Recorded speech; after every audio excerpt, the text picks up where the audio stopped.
This video is about roots, discriminants, and coefficients of the quadratic equation. Welcome to Mathdudes channel. This is our objective to determine the nature of roots of a quadratic equation.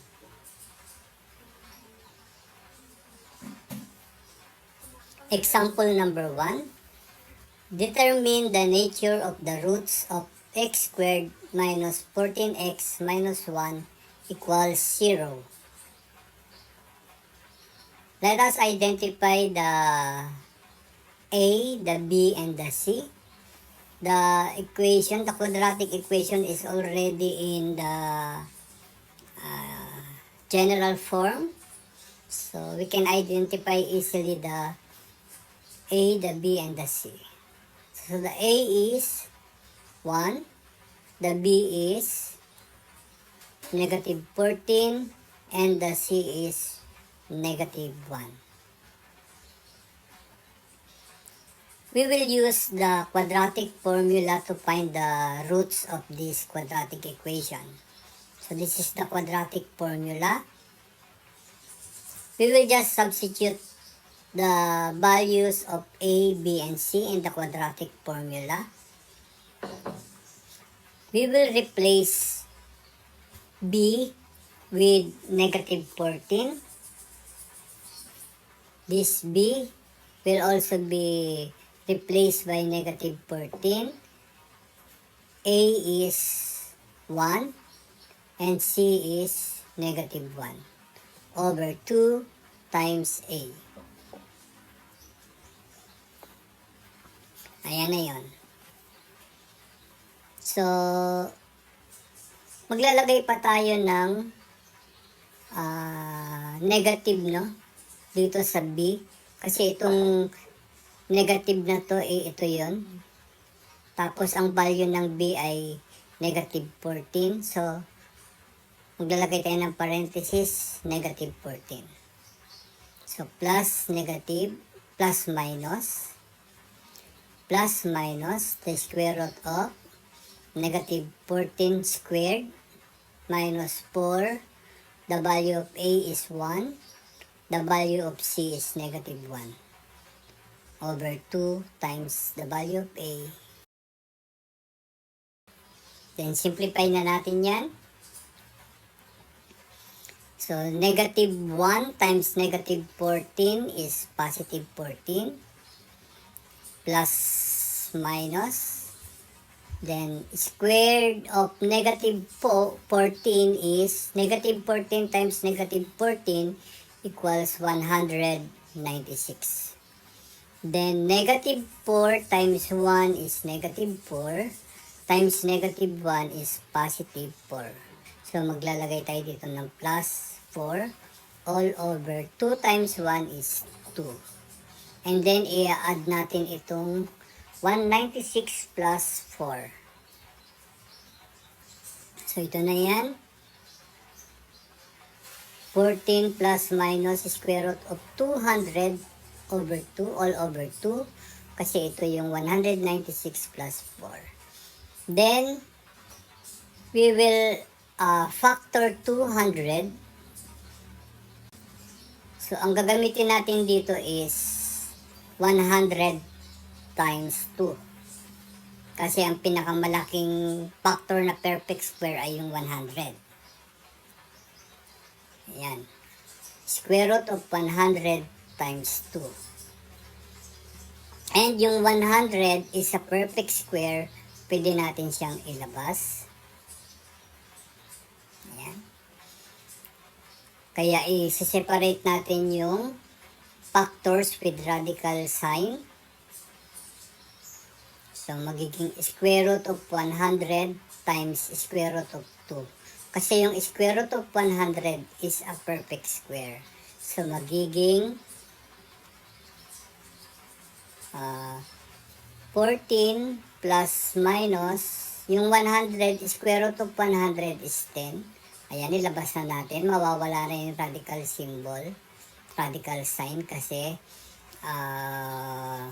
nilabas na natin, perfect square siya. Tapos naiwan na lang is square root of 2 all over 2. Ayan. Para mas madali nating masimplify, so isi-separate natin yung terms na may denominator na to, no? So, yung 14 over 2 plus minus 10 square root of 2 over 2. Mas madali ito kaysa doon sa magpa-factor pa tayo. Pero pwede din naman yun. Magpa-factoring tayo. So, yan ay x is equal to 14 divided by 2 is 7 plus minus 5 square root of 2. Saan galing yung 5? Ito, 10 divided by 2. Pwede tayong mag-cancellation dito.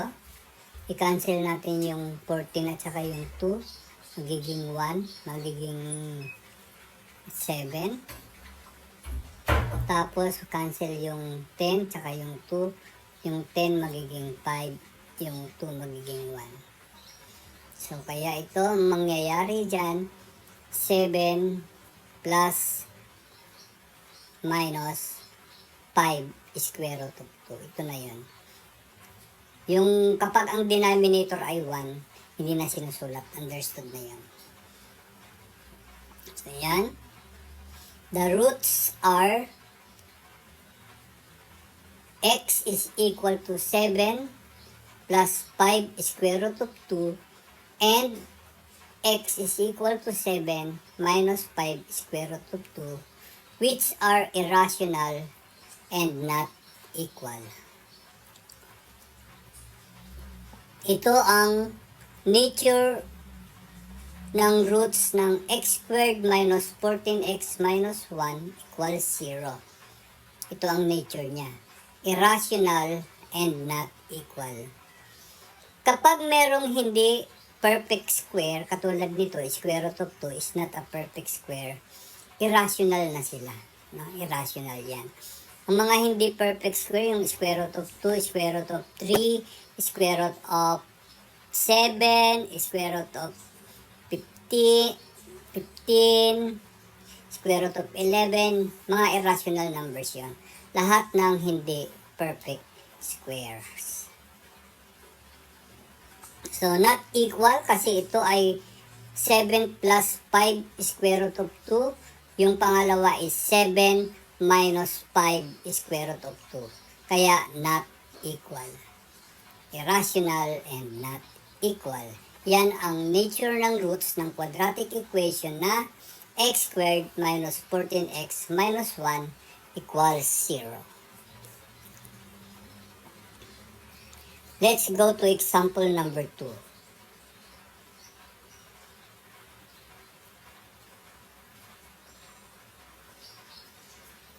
Determine the nature of the roots of 2x squared minus 3x minus 9 equals 0. So, identify natin yung A, B, and C.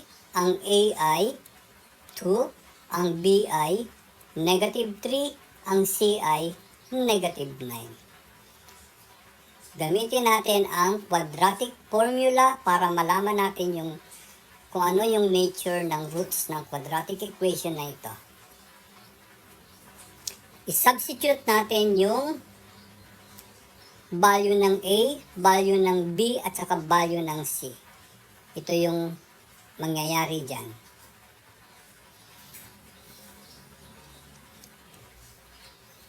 Kapag merong ganito, no? Kasi merong invisible 1 dito. Yan, invisible 1. Negative invisible 1 times negative 3, ito ay magiging positive 3 na. No? Tapos itong negative 3 square, meron siyang parenthesis, negative 3 times negative 3, 9. Tapos ito, negative 4 times 2, negative 8, negative 8 times negative 9 is positive 72. Tapos ito, 2 times 2. So, ganito nang mangyayari niyan. Ayan.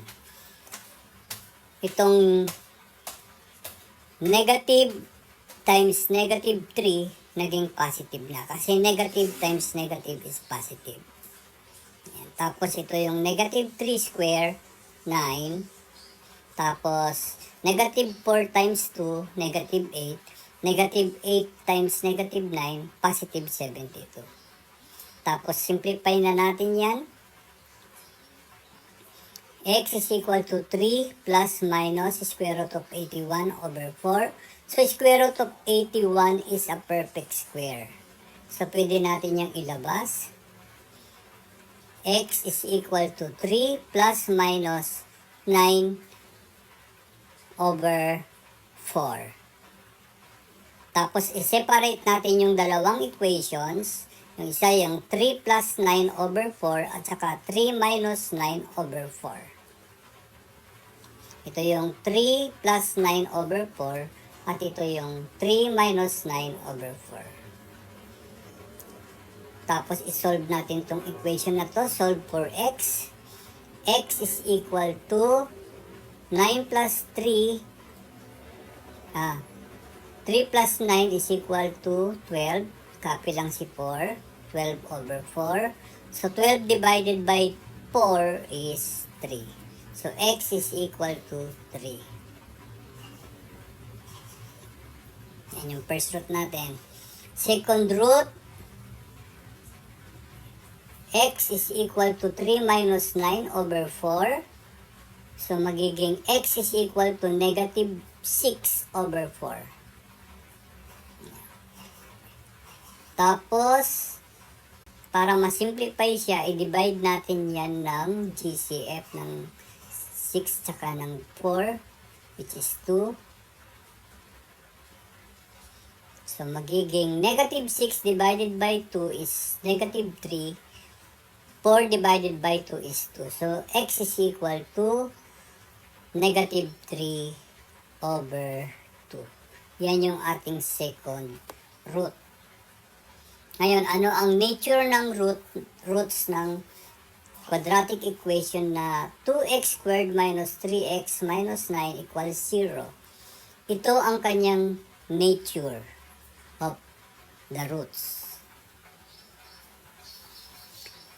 The roots are 3 and negative 3 over 2. And if we will describe the nature of the roots, these are rational and not equal. Rational sila. Kasi walang hindi perfect square. So, yan yung kanyang nature ng roots, rational and not equal.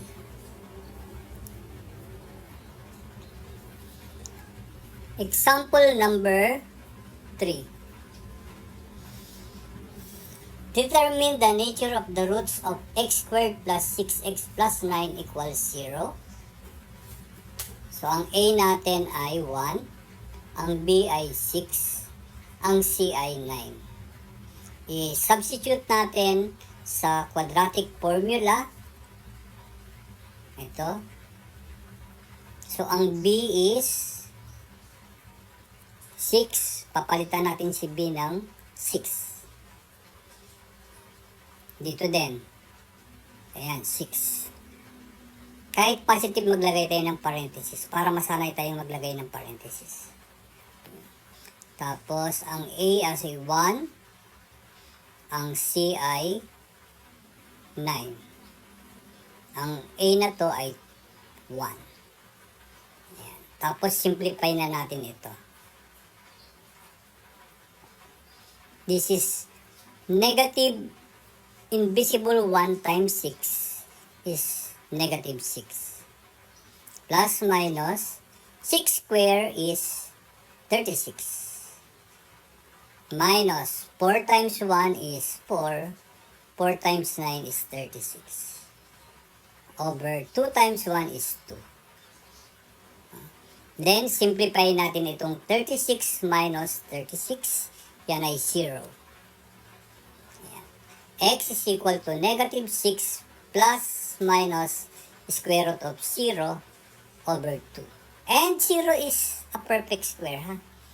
So, ang square root ng 0 is 0. So, magiging x is equal to negative 6 plus minus 0 all over 2. I-separate natin yung dalawang equations, isang negative 6 plus 0 over 2 at isang negative 6 minus 0 over 2. Ayan. Ayan yung plus, ayan yung minus. Tapos solve for x na.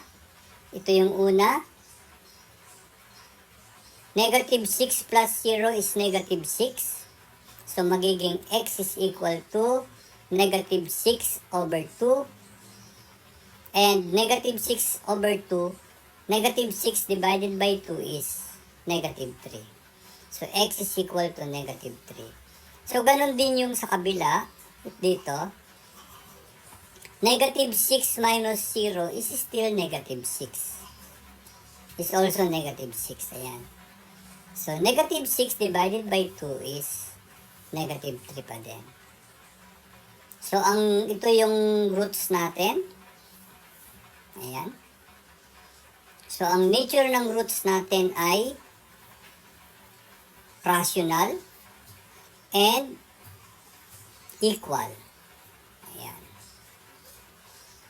The root is x is equal to negative 3, a repeated root kasi pareho lang. And it means that the roots are rational and equal. Ito yung kanyang nature of roots. Rational and equal.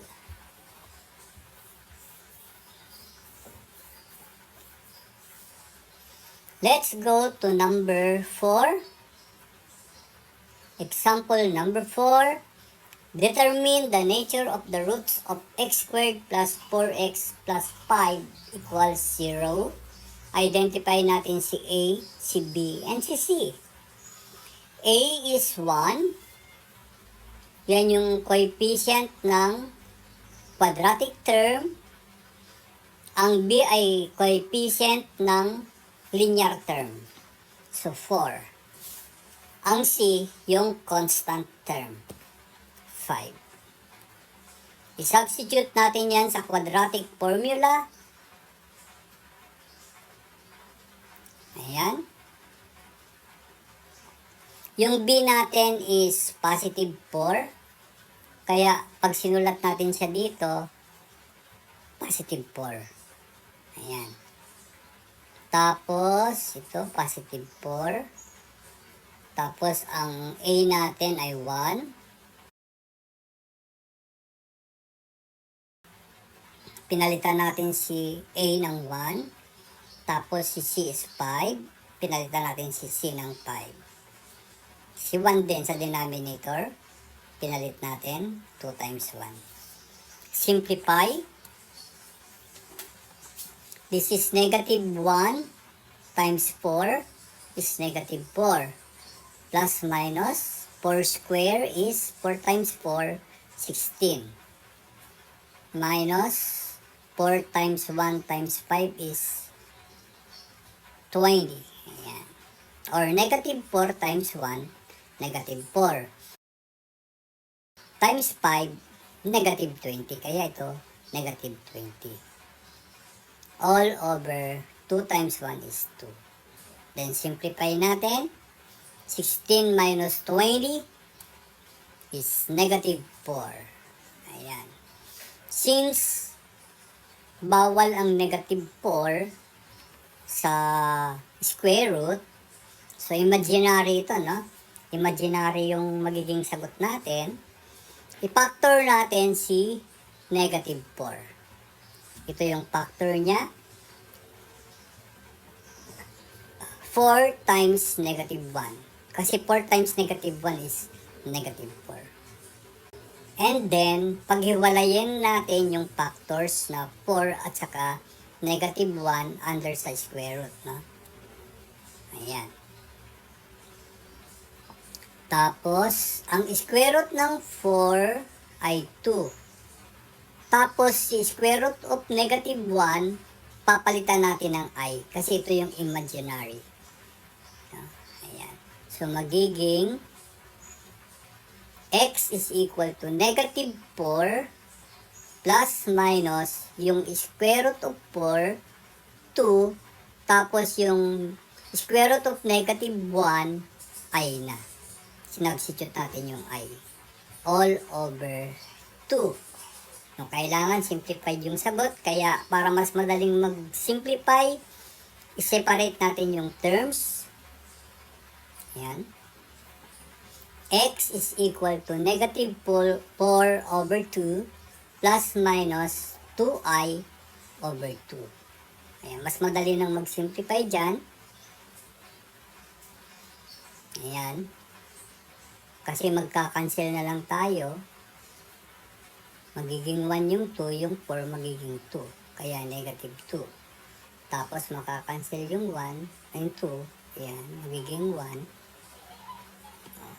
So magiging negative 2 over 1. Ito yon, negative 2. Hindi na sinusulat ang 1 na denominator. Plus minus. Na-cancel na si 2, si I na lang natira. So, I na lang. Negative 2 plus minus I. Yan yung kanyang dalawang roots. Isang positive, isang negative. Isang plus, isang minus. Ayan. Ito yung unang root. X is equal to negative 2 plus I.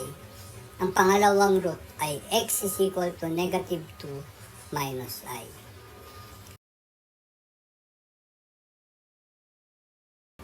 This quadratic equation has no real root and is imaginary.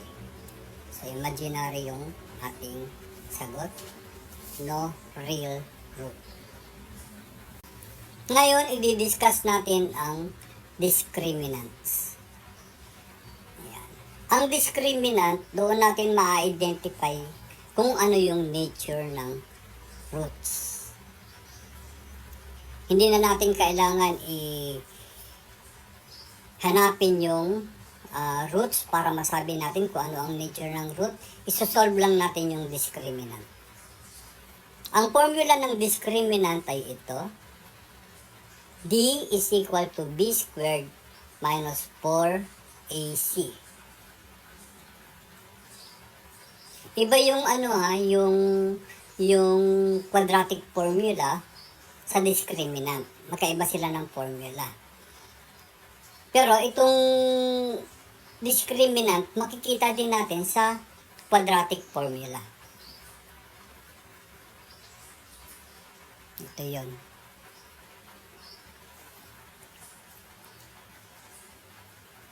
Kapag ang discriminant mo ay greater than 0, ayan,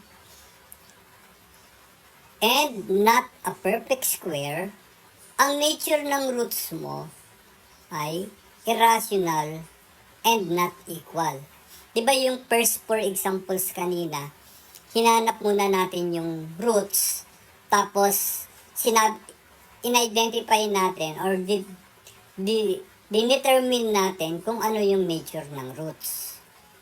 Ngayon, by using the discriminant, hindi na natin kailangan hanapin yung root, ma-identify na natin kung ano yung nature ng roots. So, if the determinant is greater than 0 and not a perfect square, ang nature ng roots ay irrational and not equal. If the determinant is greater than 0 and a perfect square, ayan, ang nature ng roots ay rational and not equal.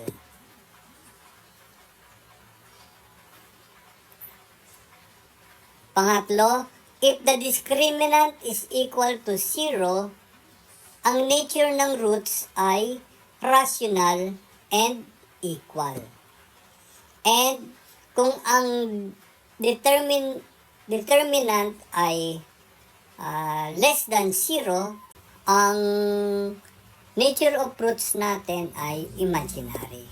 Pag less than 0 ang determinants. Dito sa first nature of roots, yung irrational and not equal, meron siyang radical symbol or radical sign.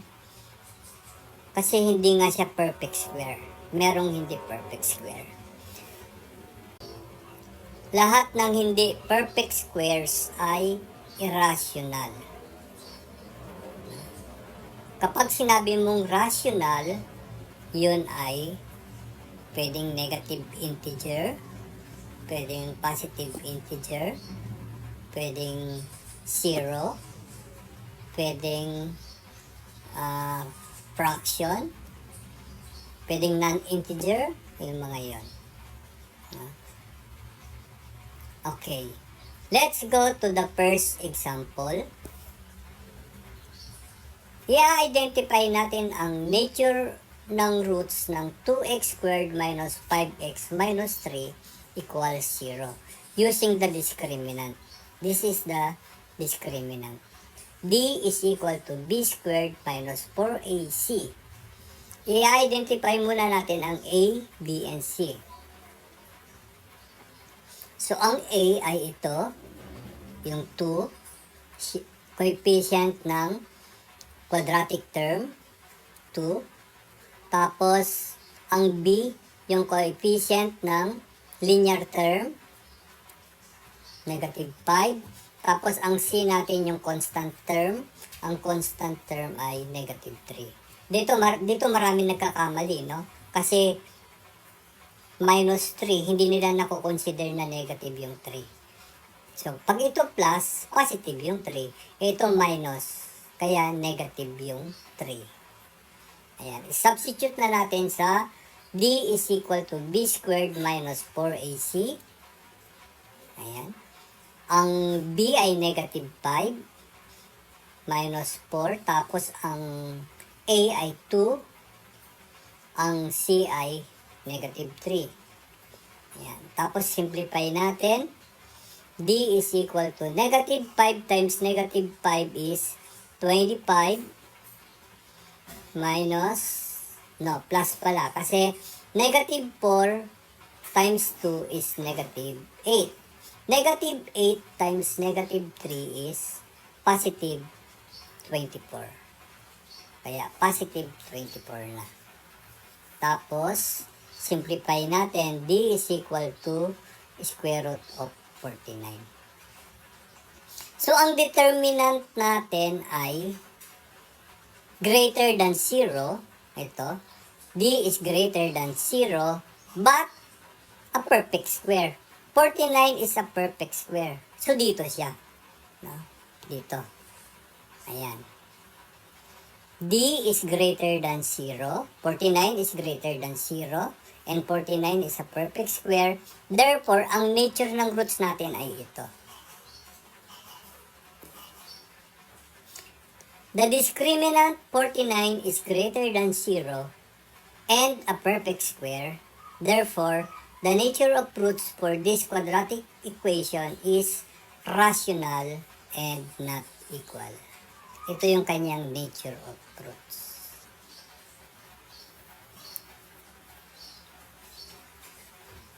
Number 2. 2x squared plus 3x plus 8 equals 0. Identify natin si A, si B, and si C. Ang A ay 2, ang B ay 3, ang C ay 8. Ayan. Substitute natin sa formula ng determinants. So, ang B ay 3, so 3 squared, minus, tapos 4 is constant, ang A ay 2, ito yun, tapos ang C ay 8, ito yun. So, D is equal to 3 square minus 4 times 2 times 8. Simplify natin, 3 squared is 9. This is 9. Minus 4 times 2 is 8. 8 times 8 is 64. Ayan, 64. So, 9 minus 64. 9 minus 64 is equal to negative 55. So, the discriminant is less than 0. Ito yon. The discriminant is less than 0. Therefore, ang nature of roots ng quadratic equation na ito ay imaginary. The discriminant negative 55 is less than 0. Therefore, the nature of roots for this quadratic equation is imaginary.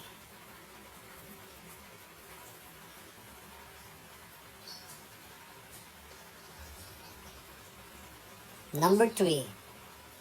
4x squared minus 12x plus 9 is equal to 0. Identify the A, the B, and the C. A is 4, B is negative 12, and C is 9. Ayan. Substitute sa formula ng discriminants. So, magiging D is equal to negative 12 squared minus 4 times 4 times 9. Simplify. Negative 12 squared, merong parenthesis yan ay positive 144.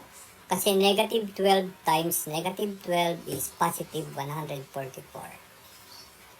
Then minus 4 times 4 is 16. 16 times 9 is also 144. So, 144 minus 144 is 0. So, saan siya sa nag-fit?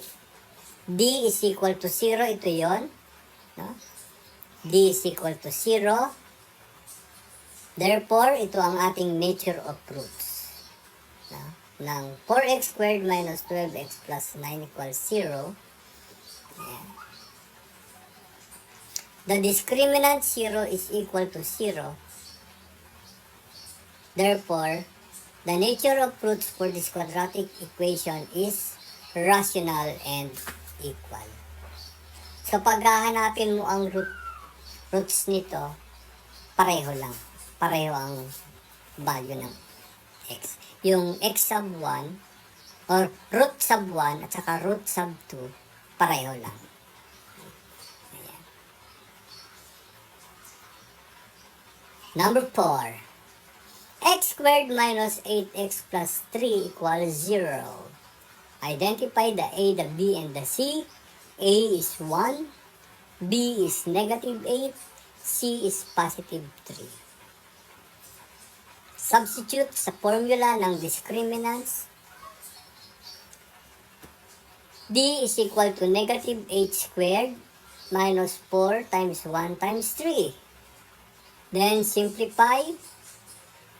Negative 8 squared, 64. Minus 4 times 1 times 3 is 12. So, minus 12. So, D is equal to 64 minus 12 is 52. And 52 is greater than 0. Ito yon. 52 is greater than 0. And 52 is not a perfect square. No? So, dito siya nag-fit. Ayan. D is greater than 0 and not a perfect square. Therefore, ito yung kanyang nature of roots. The discriminant 52 is greater than 0 and not a perfect square. Therefore, the nature of roots for this quadratic equation is irrational and not equal. So, yan yung ating lesson about roots, discriminants, and coefficients.